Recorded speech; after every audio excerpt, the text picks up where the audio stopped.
I'm Bobby Canipe Jr., writer and director and filmmaker.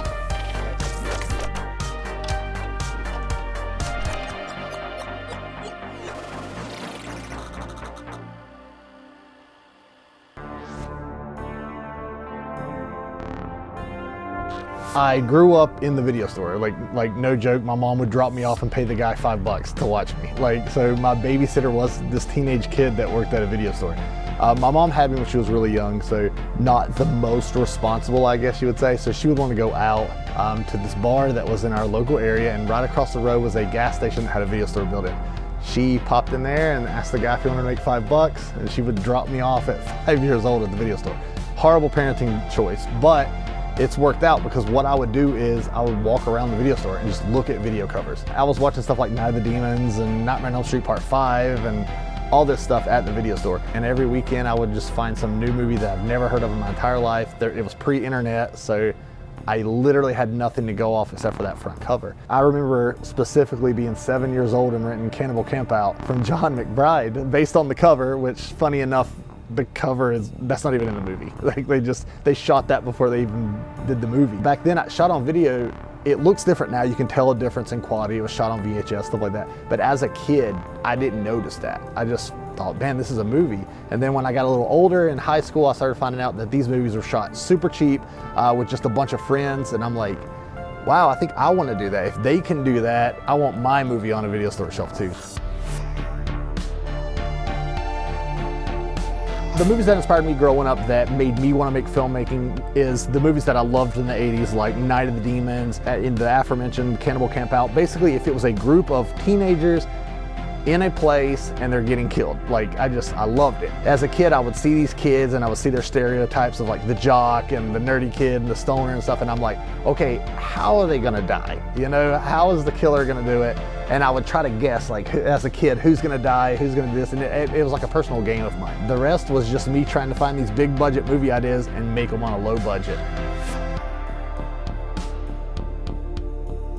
I've actually thought about this a million times. There's one movie that stands above everything else in the whole world that if I was given the opportunity to remake, I'd jump at it, and that's Cannibal Campout. It was such a movie for me that really changed my direction of life. It got me into movies more. It made me want to make movies, made me want to write movies. I literally am going to get the cover tattooed because it's so important to me. I've even tried to hit up the director, John McBride, and be like, I want to remake this movie. He's like the most elusive guy to get a hold of, and if I ever had the opportunity, it would be Cannibal Campout, head and shoulders above everything else. Probably has to be my documentary Mom and Pop, the video store boom of the 80s and 90s. And reason being is we got to travel so much for that. We got to go all the way out to California. I'd never been to Los Angeles in my entire life, never been to Hollywood. Got to go out there and meet idols of mine that I grew up watching. When I was in high school, I started working at Hollywood Video, and I rented movies from Brad Sykes, like Zombie Chronicles. I would give that to people to rent. I would say, hey, you're renting these. If you like horror movies, you would love Zombie Chronicles by Brad Sykes. They would flip it over and look on the back, and they would say, this looks kind of cheap. So I would go in and put in a code for a free rental for them just so they would see it. And I got to tell him that story and stuff like that. So making Mom and Pop was my first really big endeavor into filmmaking. I went in it totally over my head. I was like, oh, $5,000 budget, this is gonna be easy. No, not at all. Probably Donald Farmer. So I grew up renting movies from Donald Farmer like Demon Queen and especially Cannibal Hookers. That was the first Donald Farmer movie I ever rented in my life. I think it was like 9, no joke.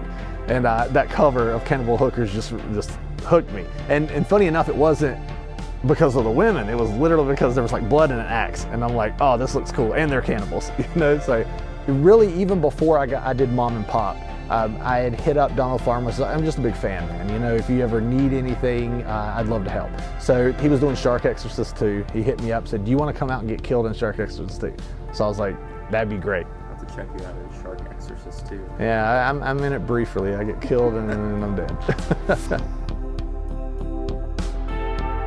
I am not afraid of the dark at all. Actually, being in the dark chills me out. I'll turn off every light when I go to bed. My wife wants the hallway light on. I'll wait till she falls asleep and I'll turn that off. I like literally complete darkness.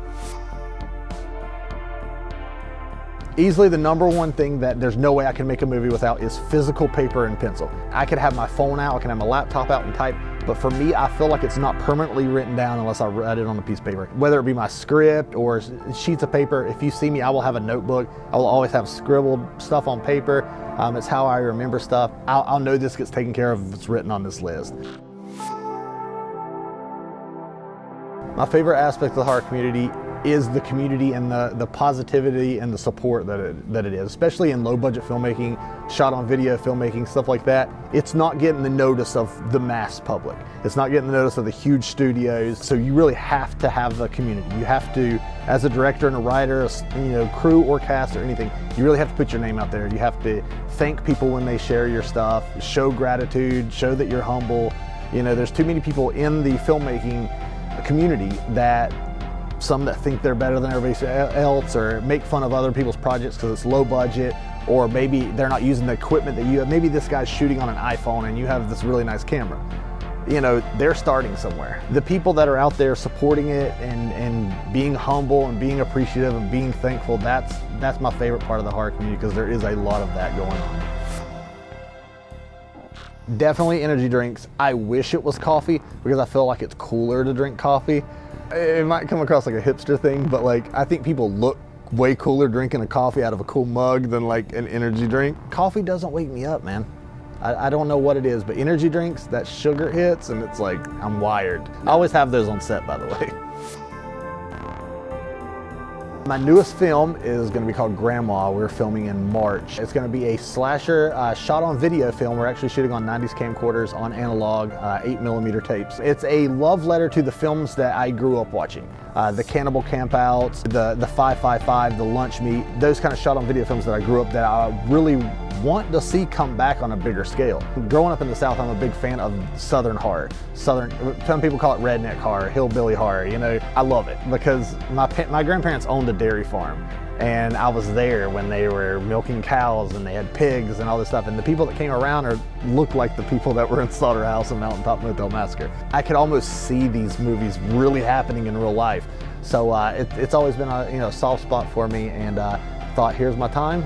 We're gonna make a slasher. It's gonna be set in the South. It's gonna be about a sweet old grandma that decides to eat tourists. It literally encapsulates everything that made me want to be a filmmaker. My influences are part of the team. They're executive producers, Donald Farmer, Tim Ritter, Gary Cohen, all these guys, Todd Sheets, all these guys are part of my team. I brought them on and said, I want you to help me make this movie that I feel I've always been meant to make. Based on the movies that I grew up watching and loved, it doesn't feel like a job to me because I feel like I'm just trying to take all these inspirations that I had growing up, put them all together and go, all right, this was my interpretation of them. A lot of people are making shot on video films nowadays, low budget wise, but I'm trying to up that budget a little bit, add the people that literally cemented this genre, and just make the best modern shot on video film that we can do.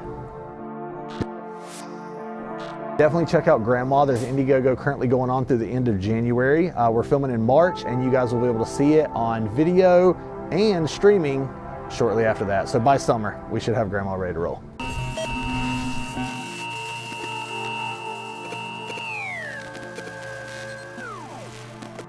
Oh hey, do you guys like movies?